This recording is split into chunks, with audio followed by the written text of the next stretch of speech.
నమస్తే, welcome to TV 15. ముందుగా headlines.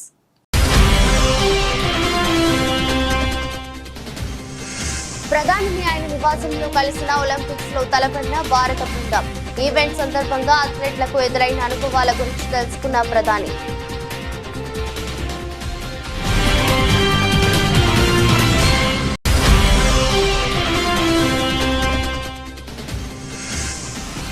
Sitarama project pump house ను ప్రారంభించిన ముఖ్యమంత్రి రేవంత్ రెడ్డి. తన రాజకీయ జీవిత కళను పేర్కొన్న మంత్రి తుమ్మల నాగేశ్వరరావు.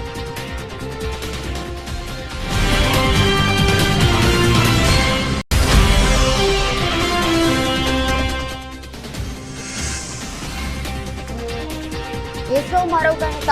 నిప్పులు చిమ్ముతూ నెంగిలోకి దూసుకెళ్లిన SSLV-T3.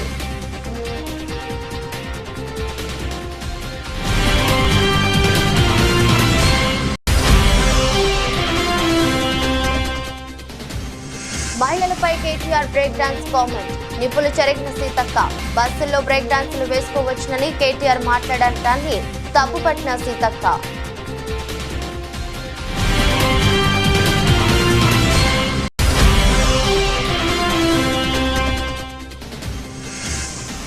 విరాట్ కోహ్లీ, రోహిత్ శర్మ దేశవాళీ మ్యాచ్లు ఆడాల్సిన అవసరం లేదు స్పష్టం చేసిన BCCI కార్యదర్శి జైషా.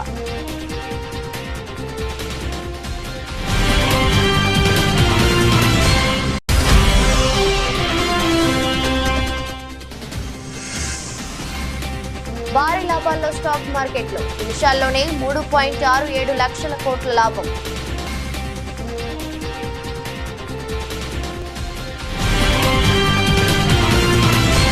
మా ప్రభుత్వం క్రీడా రంగానికి మద్దతు కొనసాగిస్తుంది. అత్యున్నత క్రీడా సదుపాయాలు కల్పించేలా చర్యలు చేపడుతుందని ప్రధాని మోదీ తెలిపారు. పాఠశాల ఒలింపిక్స్ లో తలపడిన భారత బృందం ప్రధానిని ఆయన నివాసంలో కలిసింది. ఈ సందర్భంగా ప్రధాని వారిని అభినందించడంతో పాటు అథ్లెట్లతో ముచ్చటించారు. పారిస్ ఒలింపిక్స్ లో దేశానికి ప్రాతినిధ్యం వహించిన క్రీడాకారులను కలుసుకోవడం అద్భుతంగా ఉంది. ఆ మెగా ఈవెంట్ సందర్భంగా అథ్లెట్లకు ఎదురైన అనుభవాల గురించి తెలుసుకున్నా అని ప్రధాని ఎక్స్ లో పేర్కొన్నారు. ప్రపంచ అతిపెద్ద క్రీడా పోటీలను నిర్వహించే సత్తా భారత్ కు ఉందని ప్రధాని మోదీ నొక్కి చెప్పారు.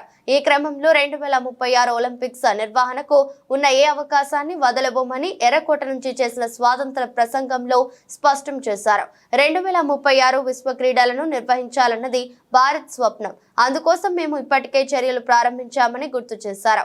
భారత్ తో పాటు సౌదీ అరేబియా, ఖతార్, తుర్కియో 2036 ఒలింపిక్స్ నిర్వహణకు ప్రధానంగా పోటీ పడుతున్నాయి. ఇక భారత్ నుంచి అహ్మదాబాద్ ఆతిథ్య నగరంగా రేసులో నిలిచింది. ऐतिहासिक रहा है। इस ओलंपिक्स में देश के लिए जो रिकॉर्ड्स बने वो देश के कोटि कोटि नौजवानों को प्रेरणा देंगे। आप देखिए, ओलंपिक्स के करीब 125 साल के इतिहास में ये मनु हमारी पहली बेटी ऐसी है जिसने भारतीय खिलाड़ी के रूप में इंडिविजुअल इवेंट में 2 मेडल जीते हैं।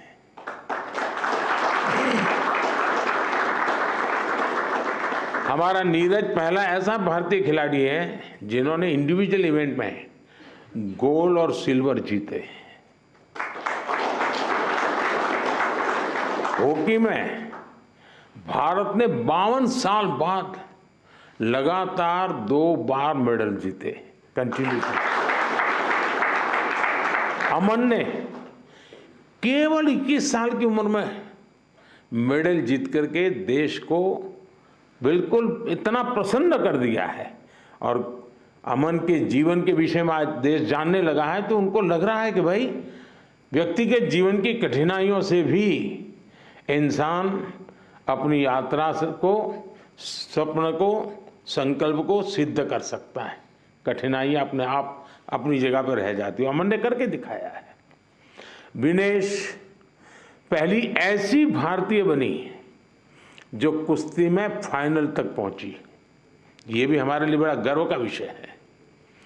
ओलंपिक्स में 7 शूटिंग इवेंट्स में इंडियन शूटर्स फाइनल्स में पहुंचे। వరంగల్ డిక్లరేషన్ అమలులో భాగంగా తాము ఇప్పటికే రుణమాఫీ చేస్తున్నామని, త్వరలో రైతు భరోసా పథకాన్ని కూడా ప్రారంభిస్తామని తెలంగాణ ముఖ్యమంత్రి రేవంత్ రెడ్డి అన్నారు. రుణమాఫీ సాధ్యం కాదని కొంతమంది వక్రభాష్యం చెప్పారని, కానీ తాము అమలు చేసి చూపించామన్నారు. 2 లక్షల వరకు రుణమాఫీ చేసి చూపిస్తున్నామన్నారు. ఈ ఏడాది నుంచి ఫసల్ బీమాలో చేరాలని నిర్ణయించామన్నారు. ఈ సందర్భంగా ఆయన మాట్లాడుతూ నేటి స్వేచ్ఛ స్వాతంత్ర్యాలు ఎందరో మహానీయుల త్యాగఫలమని ముఖ్యమంత్రి అన్నారు. అందశ్రీ రాసిన గీతాన్ని తాము రాష్ట్ర గీతంగా ప్రకటించామని గుర్తు చేశారు. తమ సిద్ధాంతం గాంధేయవాదం అన్నారు.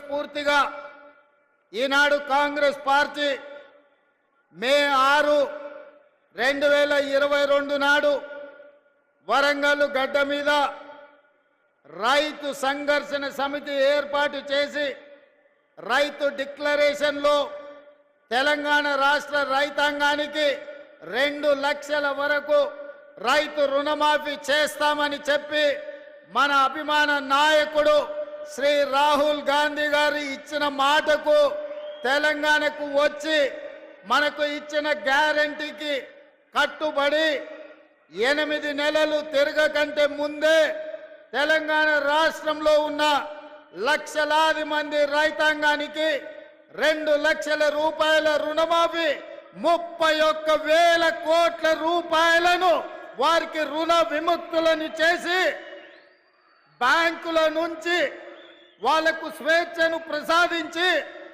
నా తెలంగాణ రైతాంగం ఈనాడు తెలంగాణ రాష్ట్రంలో రుణ విముక్తులై స్వేచ్ఛా వాయువులు పీల్చుకునే విధంగా ఈనాడు కాంగ్రెస్ పార్టీ నిర్ణయం తీసుకున్నది.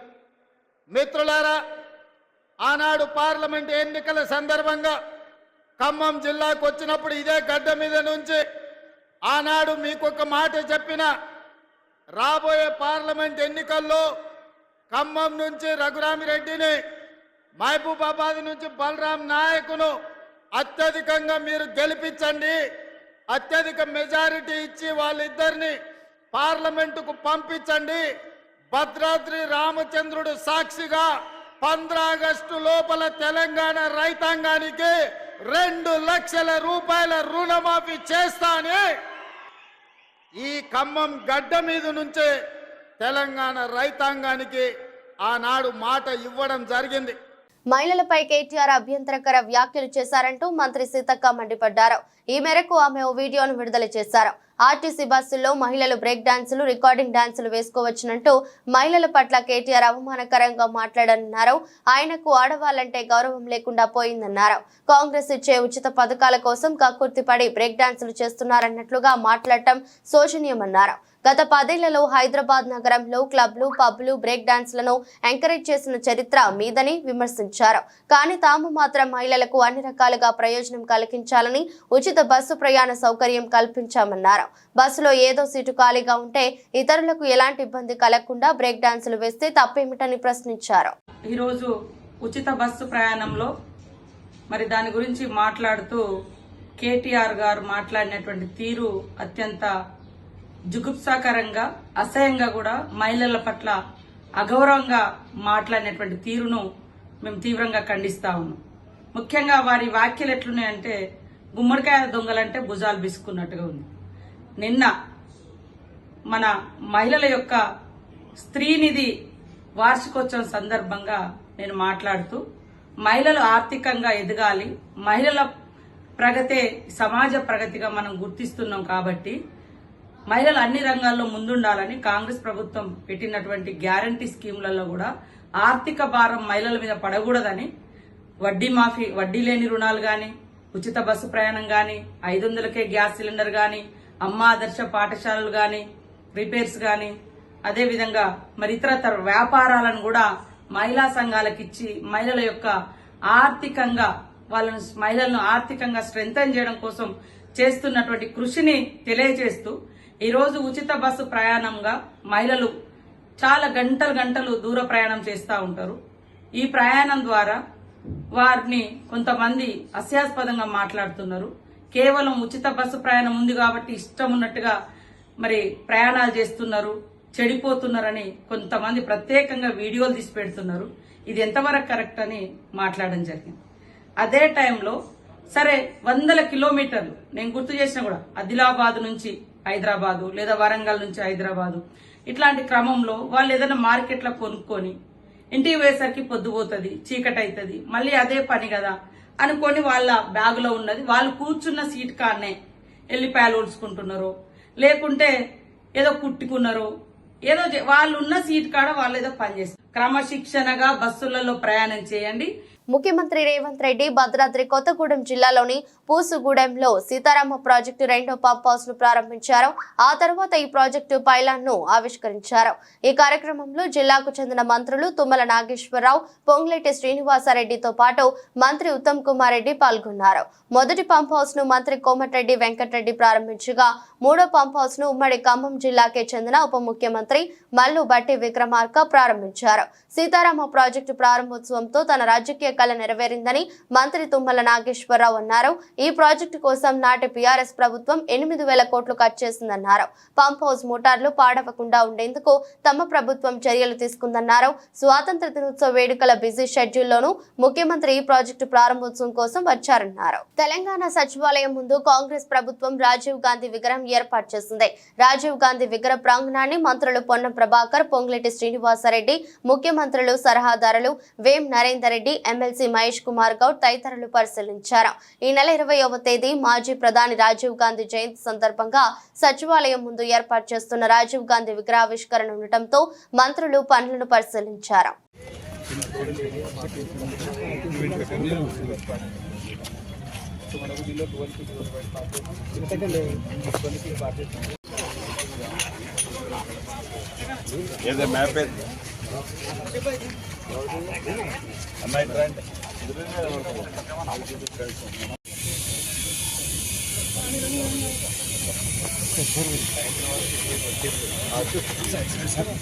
ప్రొఫెసర్ కోదండరాం, ప్రముఖ జర్నలిస్ట్ అమీర్ అలీ ఖాన్ ఎమ్మెల్సీలు ప్రమాణ స్వీకారం చేశారు.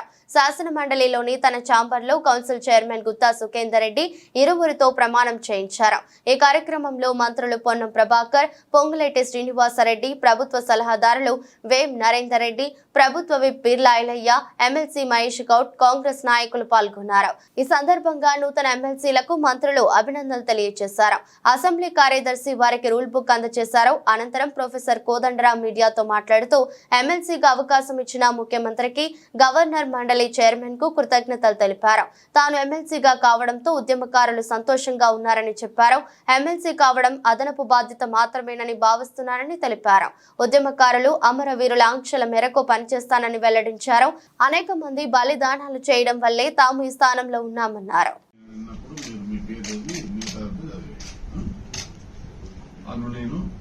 ఎం కోదండరామారెడ్డి అను నేను శాసన పరిషత్తు సభ్యునిగా నామనిర్దేశం అయినందున శాసనం ద్వారా నిర్మితమైన భారత రాజ్యాంగం పట్ల నిజమైన విశ్వాసం, విధేయత చూపుతానని, భారతదేశ సార్వభౌమాధికారాన్ని, సమగ్రతను కాపాడుతానని, నేను స్వీకరించబోయే కర్తవ్యాన్ని శ్రద్ధాసక్తులతో నిర్వహిస్తానని పవిత్ర హృదయంతో ప్రతిజ్ఞ చేస్తున్నాను. मैं आमिर अली खान, जिसे कानून साज असेंबली का रुकन नामजद किया गया है, अल्लाह के नाम से हलफ लेता हूँ कि मैं कानून की रौ से राइज दस्तूर हिंद का वफादार और फर्माबरदार रहूँगा, हिंदुस्तान के इक़्तिदार आला और इसकी सालमियत को बरकरार रखूँगा और इस फर्ज मनसबी को जो मुझे तफवीज़ किया जाने वाला है पूरी दयानतदारी से अंजाम दूँगा।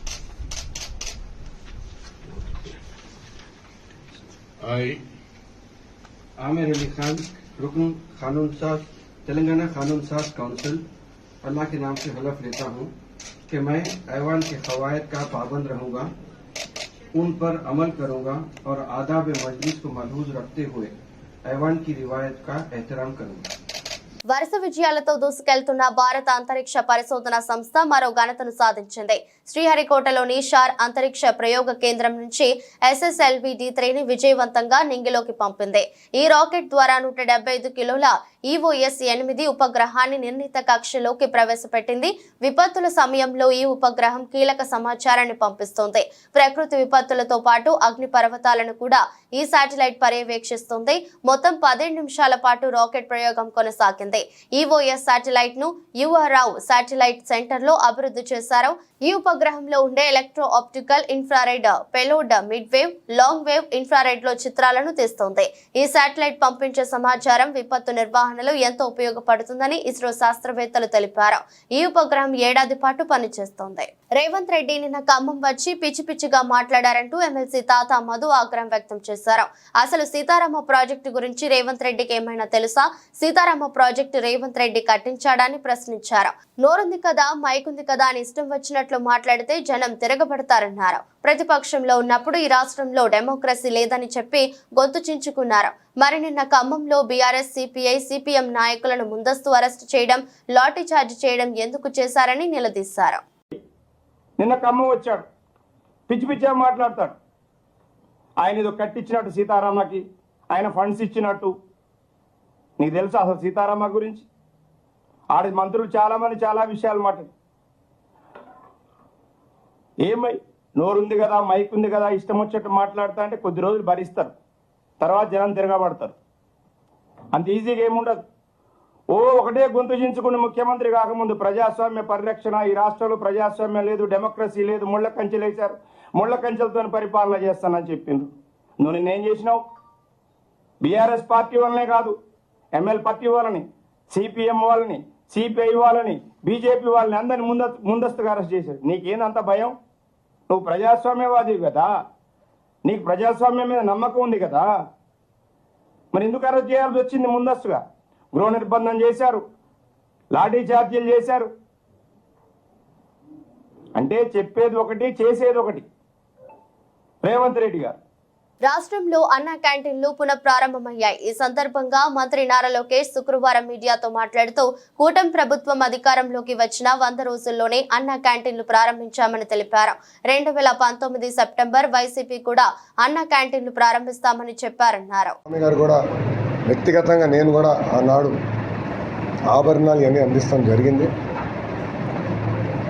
చాలామంది నాకు వచ్చి చెప్పారు, మొత్తం గుడిని, భువనేరుని, పానకాల స్వామి కూడా మొత్తం ఆ ప్రాంతం అభివృద్ధి చేస్తే బాగుంటుందని చెప్పారు. నాకు కూడా చాలామంది వచ్చి ప్రజా దర్బార్లో కలిసినప్పుడు కొన్ని ఫిర్యాదులు ఇచ్చారు. దాని మేరకు మీరే చూసారు, కొన్ని యాక్షన్ కూడా తీసుకుంటాం జరిగింది. గత 5 సంవత్సరాలు అన్ని వ్యవస్థల్ని గత ప్రభుత్వం భ్రష్టు పట్టించింది. అవన్నీ ఒక కొలికి తీసుకురావాల్సిన బాధ్యత నా పైన ఉంది. తొలి 100 రోజుల్లోనే మీరు మార్పు చూస్తారు. గుడికి వచ్చేగల నేను అనేక మందితో మారుతున్నా, ప్లానర్స్తో డిస్కస్ చేస్తున్నా, ఎలా చేస్తే బాగుంటుంది, అభివృద్ధి ఎలా చేస్తే బాగుంటుంది, గెస్ట్ హౌస్లు, కాటేజీలు ఎక్కడ ఏర్పాటు చేయాలి, భక్తులకి ఎలాంటి ఇబ్బంది లేకుండా మనం గుడిని అభివృద్ధి చేస్తే బాగుంటుంది ఆలోచనతోనే ఉన్నా. వాళ్ళతో చర్చించా. అది త్వరలోనే ఆ మాస్టర్ ప్లాన్ ప్రజల ముందర పెడతా. ఇంకా మంగళగిరి నియోజకవర్గంలో ట్రాఫిక్ కూడా చాలా పెద్ద సమస్య మనకి. ఆల్రెడీ కేంద్ర ప్రభుత్వ సంస్థతో నేను మాట్లాడాను, వాళ్ళు రమ్మని చెప్పా. కమిషనర్ గారి కాంటాక్ట్ నెంబర్ ఇచ్చాను, అధికారుల నెంబర్ కూడా ఇచ్చాను. వాళ్ళందరూ కూర్చొని ఒక మాస్టర్ ప్లాన్ తయారు చేయమని, అంటే ట్రాఫిక్ మేనేజ్మెంట్ ఎట్లా చేయాలి, ఎక్కడ ట్రాఫిక్ లైట్స్ రావాలి, అండర్ పాస్లు రావాలి, మొత్తం మాస్టర్ ప్లాన్ తయారు చేయాలని లక్ష్యంతో మేము పనిచేస్తాం. అవన్నీ కూడా త్వరలోనే ప్రజల ముందర పెడతాం. వాళ్ళ అభిప్రాయాలు తెలుసుకున్న తర్వాత అవి అమలు చేస్తాం. అన్న క్యాంటీన్ తిరిగి ప్రారంభిస్తామని చెప్పాం. గతంలో ఏ డిజైన్ ఉందో అదే డిజైన్ అమలు చేస్తాం. మహిళలు ఆర్టీసీ బస్సులలో బ్రేక్ డాన్సులు చేయాలని అనుచిత వ్యాఖ్యలు చేసిన కేటీఆర్ మహిళలకు బహిరంగ క్షమాపణ తెలియజేయాలని కేటీఆర్ దిష్టిబొమ్మ దహనం చేసిన పోచారం మున్సిపల్ కాంగ్రెస్ పార్టీ అధ్యక్షుడు సింగిరెడ్డి శ్రీనివాస్ రెడ్డి ఆధ్వర్యంలో పోచారం మున్సిపల్ పరిధిలోని ఎన్టీపీసీ చౌరస్తాలో కేటీఆర్ దిష్టిబొమ్మను దహనం చేసిన కాంగ్రెస్ కార్యకర్తలు. ఈ సందర్భంగా శ్రీనివాస్ రెడ్డి మాట్లాడుతూ కాంగ్రెస్ ప్రభుత్వం చేపట్టిన గ్యారంటీ పథకాలను అమలు చేస్తున్నారు. మహిళలకు ఇచ్చిన ఉచిత బస్సు సౌకర్యాన్ని దుర్వినియోగం చేస్తున్నారని, బస్సులలో బ్రేక్ డాన్సులు చేయాలని అనుచిత వ్యాఖ్యలు చేసిన కేటీఆర్ మహిళలకు బహిరంగ క్షమాపణ చెప్పాలని, లేకుంటే మీ ఇంటిని కూడా ముట్టడించేందుకు మహిళలు సిద్ధంగా ఉన్నారని ఈ సందర్భంగా తెలిపారు. నిన్న ప్రెస్ మీట్లో కేటీఆర్ గారు ప్రెస్ మీట్లో ఆడవాళ్ళ గురించి అసభ్యంగా మాట్లాడడం, అందరికీ ఉన్నారు, ఈ సమాజమే ఆడకూతురుతో నడుస్తుంది, అలాగే మీ ఇంట్లో ఉన్నారు, ఇట్లా మేము అన్యాయాలతో మేము చేయలేదు.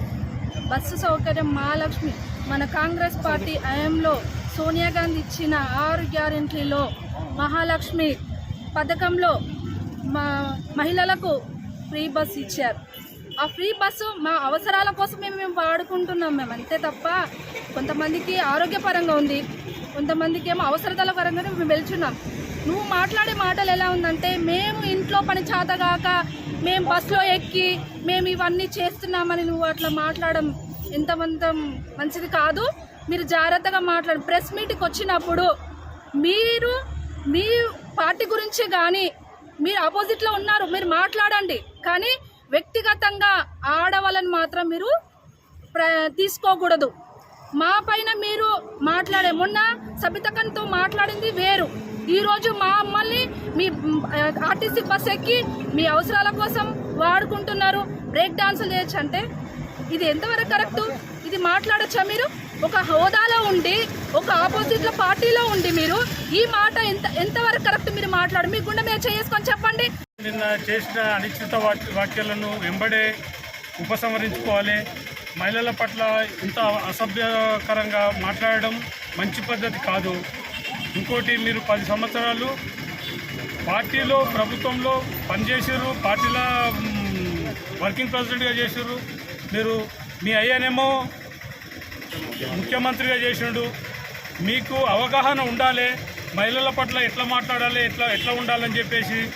కాంగ్రెస్ పార్టీ ఇచ్చిన గ్యారంటీలను అమలు చేసుకుంటూ మంచిగా నడిపిస్తుంటే ఓర్వలేక మా ప్రభుత్వం మీద మమ్ములను మీరు ఇష్టారాజ్యంగా రోజు ఇట్లా చేయడం అనేది తప్పు. మీరు ఇచ్చిన ఒక్కటి కూడా నెరవేర్చిరా? ఉచిత దళితులకు 2 ఎకరాల భూమి చెప్పిర్రు, మీరు చేయకపోను. మళ్ళా కాంగ్రెస్ ప్రభుత్వము ఏ మాట చెప్పినా కానీ ఆ మాట ఖచ్చితంగా నిలబెట్టుకుంటుంది. కాంగ్రెస్ ప్రభుత్వం ఖచ్చితంగా అమలు చేస్తుంటే మీరు ఓర్వలేక, ప్రభుత్వం మంచిగా నడిపిస్తుంటే ఓర్వలేక మీరు అనుచిత వ్యాఖ్యలు చేయడము అది మంచి పద్ధతి కాదు. మహిళా మనులు వెళ్తే మిమ్మల్ని చెప్పు తీసుకొని కొడతారు, అది కరెక్ట్ అయిన పద్ధతి కాదు. పశ్చిమ బెంగాల్ రాజధాని కోల్కతాలోని ఆర్జికర్ మెడికల్ కాలేజీలో ట్రైనీ వైద్యురాలిపై అత్యాచారం, హత్య ఘటనపై దేశవ్యాప్తంగా నిరసనలు వెల్లువెత్తుతున్నాయి. ఈ ఘటనను నిరసిస్తూ దేశంలోని పలు ఆసుపత్రుల్లో జూనియర్ డాక్టర్లు ఆందోళన వ్యక్తం చేస్తున్నారు. నిందితుడిని వెంటనే ఉరితీయాలని పట్టుబడుతున్నారు. ఇవాళ అసోం రాజధాని గువాహటిలో కూడా గౌహతి మెడికల్ కాలేజీకి చెందిన జూడాలు ఆందోళనకు దిగారు. We want justice, hang the rapist అంటూ నినాదాలు చేశారు. ప్రభుత్వ భూముల్లో అక్రమణలను తొలగించడం, చెరువులను రక్షించడంతో పాటు విపత్కర పరిస్థితుల్లో నగరానికి అండగా ఉండేందుకు CM Revanth Reddy Hyderabad disaster management and asset protection ఏజెన్సీను తీసుకువచ్చారు. ఇప్పుడు ఈ సంస్థ కబ్జాదారులను వణికిస్తోంది. నగరంలో నిత్యం ఎక్కడో ఒక చోట అక్రమణలను తొలగించడం చేస్తోంది. దీంతో కొందరు ప్రజా ప్రతినిధులు దీనిపై కన్నెర చేస్తున్నట్లు తెలుస్తోంది. ఈ సంస్థను రద్దు చేయాలంటూ కొంతమంది స్థానిక ప్రజా ప్రతినిధులు, ఒకరిద్దరు ఎమ్మెల్యేలు సైతం డిమాండ్ చేసినట్లు సమాచారం. దీంతో ఇప్పుడు ఈ సంస్థపై సీఎం ఎలాంటి నిర్ణయం తీసుకుంటారనేది సస్పెన్స్ గా మారింది. సీనియర్ ఐపీఎస్ అధికారి ఏవి రంగనాథ్ చీఫ్ గా సుమారు 3000 మంది అధికారులు సిబ్బందితో నెల కిందట హైడ్రా ఏర్పాటైంది. ఇప్పటికే సుమారు 20 చెరువుల్లో అక్రమణలు తొలగించింది. అలాగే సుమారు 100 ఎకరాలకు పైగా ప్రభుత్వ భూములను స్వాధీనం చేసుకుంది. ఇలా ఏర్పాటైన నెల రోజుల వ్యవధిలోనే తన ఉనికి చాటుకుంది సంస్థ. మాజీ ఐఏఎస్ ఆకునూరి మురళి ఎక్స్ వేదికగా హైడ్రా కమిషనర్ రంగనాథ్ ను మంచి పని చేస్తున్నారంటూ ప్రశంసించారు. ప్రజా ప్రతినిధులు ఇష్టానుసారంగా ప్రభుత్వ చెరువు భూములను ఆక్రమిస్తున్నారని, ముఖ్యమంత్రి హైడ్రాను మరింత బలోపేతం చేసి రాష్ట్రమంతా విస్తరించాలని, రంగనాథ్ కి పూర్తి సహకారం అందించాలన్నారు. చెరువులు, లక్షల కోట్ల భూములను కాపాడి భావితరాలకు మంచి పర్యావరణాన్ని అందించాలని ఆకునూరి మురళి కోరారు. ఎగువ నుంచి భారీగా వస్తున్న వరద నీటితో నాగార్జున సాగర్ డ్యాం నిండుకుండలా మారింది. జలాశయంలోని నీటి మట్టం పూర్తి స్థాయికి చేరుకుంది. దీంతో ఎగువ నుంచి వస్తున్న నీటిని అదే స్థాయిలో దిగువకు విడుదల చేస్తున్నారు. డ్యాం 4 క్రస్ట్ గేట్ల ద్వారా అధికారులు నీటిని దిగువకు వదులుతున్నారు. ప్రస్తుతం డ్యాం ఇన్ఫ్లో, అవుట్ఫ్లో రెండూ 79,528 క్యూసెక్కులుగా ఉంది. సాగర్ పూర్తి స్థాయి నీటి మట్టం 590 అడుగులు కాగా ప్రస్తుత నీటి మట్టం 590 అడుగుల వద్ద కొనసాగుతుంది. పూర్తి స్థాయి నీటి నిల్వ సామర్థ్యం 312.50 టీఎంసీలు కాగా ప్రస్తుత నిల్వ 312 టీఎంసీలుగా ఉంది. జాతీయ జట్టు తరపున ఆడుతున్న ప్రముఖ క్రికెటర్లు కూడా దేశవాళీ మ్యాచ్లు ఆడాలని బీసీసీఐ కరాఖండిగా చెబుతోంది. ఈ మేరకు ఎప్పటి నుంచో ఒత్తిడి తీసుకొస్తుంది. దేశవాళీ ట్రోఫీలకు దూరంగా ఉంటున్న క్రికెటర్లకు కాంట్రాక్టులు కూడా ఇవ్వకూడదని నిర్ణయం తీసుకుంది. ఇషాన్ కిషన్, శ్రేయాస్ అయ్యర్ విషయంలో ఇదే జరిగింది. ఈ నేపథ్యంలో వచ్చే నెల 5 నుంచి ఆరంభం కానున్న దులీప్ ట్రోఫీలో భారతీయ జట్టుకు ప్రాతినిధ్యం వహిస్తున్న పలువురు క్రికెటర్లు బరిలోకి దిగుతున్నారు. అయితే విరాట్ కోహ్లీ, రోహిత్ శర్మ మాత్రం ఆడే అవకాశం కనిపించడం లేదు. దులీప్ ట్రోఫీలో రోహిత్ శర్మ, విరాట్ కోహ్లీ ఆడకపోవడం గురించి బీసీసీఐ కార్యదర్శి జైషా స్పందించారు. రోహిత్, కోహ్లీ వంటి ఆటగాళ్లను దులీప్ ట్రోఫీలో ఆడాల్సిందిగా ఒత్తిడి చేయలేం, వాళ్లకు గాయాలయ్యే ప్రమాదం ఉంది. అయినా వాళ్ళు దేశవాళీ మ్యాచ్లు ఆడాల్సిన అవసరం లేదు. ఆస్ట్రేలియా, ఇంగ్లాండ్ వంటి దేశాల్లో జాతీయ క్రికెటర్లందరూ దేశవాళీ మ్యాచ్లు ఆడరు. కొందరు ఆటగాళ్లకు మనం గౌరవం ఇవ్వాల్సిన అవసరం ఉంది అని జైషా పేర్కొన్నారు. దేశీయ స్టాక్ మార్కెట్లు వారాంతంలో భారీ లాభాలతో మొదలయ్యాయి. ప్రధాన సూచీలు మొత్తం ఎగువకు పయనించాయి. ఈ నేపథ్యంలో ఉదయం 9:30 సెన్సెక్స్ మంచి ఓపెనింగ్ కనబరిచి 593.67 పాయింట్లు పెరిగి 79,699.55 వద్ద ట్రేడ్ అయింది. నిఫ్టీ 50,172.30 పాయింట్లు లేదా 0.71% పెరుగుదలతో 24,316.05 వద్ద ట్రేడ్ అయింది. మరోవైపు బ్యాంక్ నిఫ్టీ కూడా 400 పాయింట్లకు పైగా లాభంతో ప్రారంభమైంది. ఒక రోజు క్రితం సెన్సెక్స్ 79,105.88 వద్ద, నిఫ్టీ 24,143.75 వద్ద ముగిశాయి. గ్లోబల్ మార్కెట్ నుంచి వచ్చిన బలమైన సంకేతాల నేపథ్యంలో దేశీయ స్టాక్ మార్కెట్లో పాజిటివ్ ట్రేడ్ కొనసాగుతున్నట్టు తెలుస్తోంది. ఊహించిన దానికంటే మెరుగైన రిటైల్ విక్రయాలు సహా పలు అంశాల నేపథ్యంలో బలమైన పెరుగుదలకు దారితీసింది. దీంతో ప్రపంచ వ్యాప్తంగా ఉన్న మార్కెట్లకు గొప్ప మద్దతును లభించింది. దేశీయ స్టాక్ మార్కెట్లో రంగాల సూచీలు అన్ని గ్రీన్ లో ఉన్నాయి. Auto, IT, metal, media, oil and gas, Nifty సూచీలు ఒక్కొక్కటి 1% కంటే ఎక్కువ పెరిగాయి. మిడ్ క్యాప్, స్మాల్ క్యాప్ షేర్లలో కూడా మంచి కొనుగోలు నమోదయ్యాయి. ఈ క్రమంలో సెన్సెక్స్, నిఫ్టీలో ఒక్కొక్కటి 0.5% పైగా పెరిగాయి. ఓవరాల్ గా బీఎస్సీలో లిస్ట్ అయిన కంపెనీల మార్కెట్ క్యాప్ విలువ 3.67 లక్షల కోట్లు పెరిగింది. అంటే మార్కెట్ ప్రారంభమైన వెంటనే ఇన్వెస్టర్ల సంపద 3.67 లక్షల కోట్లు పెరిగిందని చెప్పవచ్చు. వార్తలు ముగించే ముందు మరోసారి హెడ్లైన్స్. ప్రధానిని ఆయన నివాసంలో కలిసిన ఒలింపిక్స్ లో తలపడిన భారత బృందం. ఈవెంట్ సందర్భంగా అథ్లెట్లకు ఎదురైన అనుభవాల గురించి తెలుసుకున్న ప్రధాని.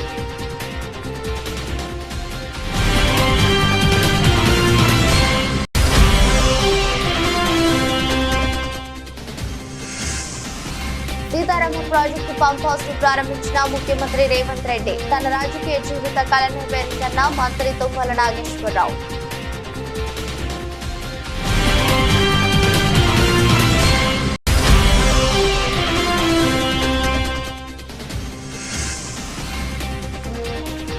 ఇస్రో మరో ఘనత. నిప్పులు చిమ్ముతూ నెంగిలోకి దూసుకెళ్లిన SSLV-D3.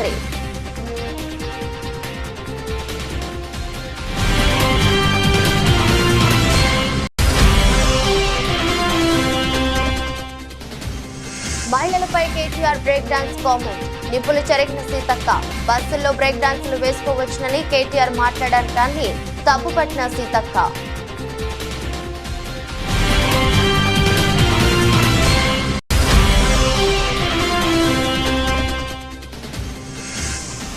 విరాట్ కోహ్లీ, రోహిత్ శర్మ దేశవాళీ మ్యాచ్లు ఆడాల్సిన అవసరం లేదు, స్పష్టం చేసిన బీసీసీఐ కార్యదర్శి జైషా.